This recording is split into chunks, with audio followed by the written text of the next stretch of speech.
So this explanation might be a little bit easier for the practice exam number 1, question number 10. So you should see a graph, and we're calling that graph f of x. Now if you plot the key points are when x is 0, y is 1, x is 3, y is 3, x is 6, y is 2, and then when x is 7, y value is 0. So I hope you can plot those points. Now I wanted you to describe in words how to get, let me write this down, how to get g of x equals negative f of 1/3 x and then plus 2.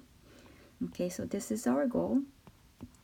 Now this is all you need to do. So let's first analyze just f of 1/3 x. And then on the second step, let's analyze negative f of 1/3 x. And then on the third step, I'm just going to add 2 to it. But let's just take one step at a time. So let's just first analyze f of 1/3 x given f of x. So basically, this is what's going to happen. So if you're given something like this, right, it shows you the horizontal stretch or the compression. So the output of this is going to be the same as the output of your original function f of x. Output meaning the y values. But the inputting values is going to be tripled because of the 3. Okay, so if this was just f of 3x, then the input values is you're going to have to divide that by 1/3. But in this case, oh, don't worry, I'll write everything out. So in this case, the input value is just going to be tripled.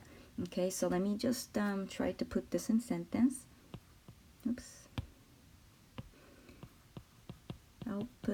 Output meaning the y value of this is the same as the output of f of x. Okay, but the input value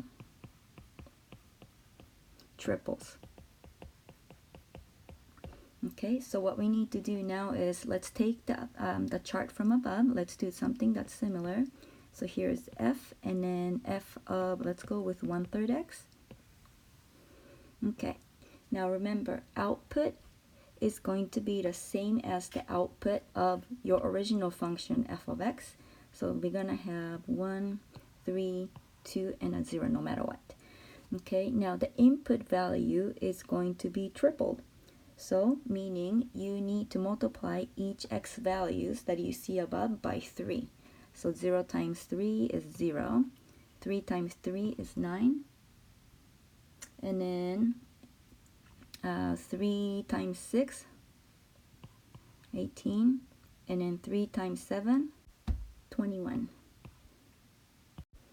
Okay, now let's go with step number 2. Let's analyze negative times f of 1/3 x. Okay, so notice that f of 1/3 x will give you the y value. And then you're multiplying that by a negative 1, which is same thing as negative f of 1/3 x.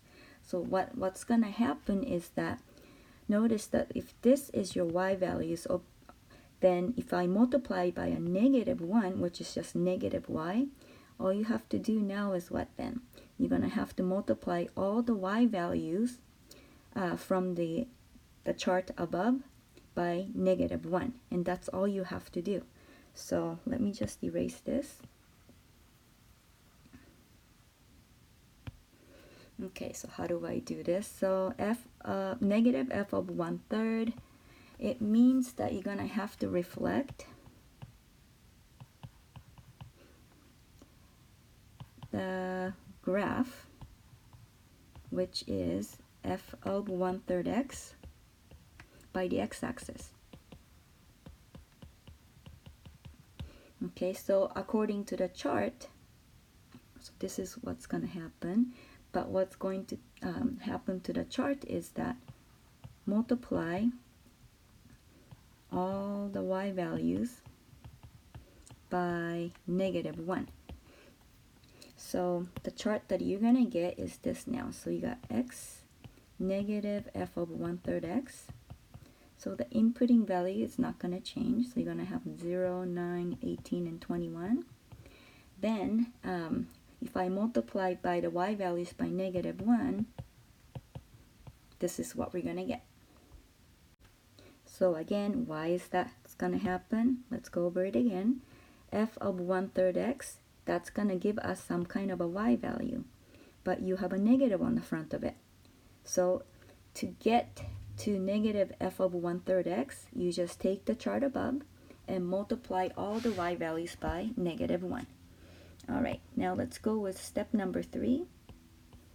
Is going to be our function g of x, which is negative f of 1/3 x plus 2. Okay, so that means you take the graph. So how do I do this? Take this graph above, which is negative f of 1/3 x, and then you're going to shift everything upward by 2 units. Okay, so let me just write that. So shift negative f of 1/3 x by 2 units. Okay, now if I do that, remember, this is going to give us some kind of a y value because it's fy equals f of something. Okay, so then if I shift that upward by 2 units, oh sorry, maybe I should have said upward. So notice that if this is the case, if I have to move that y values 2 units up, that means what then? You're going to have to add 2 to each values for y that obtained from the previous chart. Okay, so that your chart's going to become like this now. So we got x value is going to stay the same. Okay, so this is going to be negative f of 1/3 x plus 2. So you take the chart above and then you're just going to add by 2. Okay, so if I add -1 plus 2, that's 1. -3 plus 2, and -2 plus 2, and 0 plus 2 is 2. So since this is our g of x, all you have to do is plot these points on the graph and redraw the graph.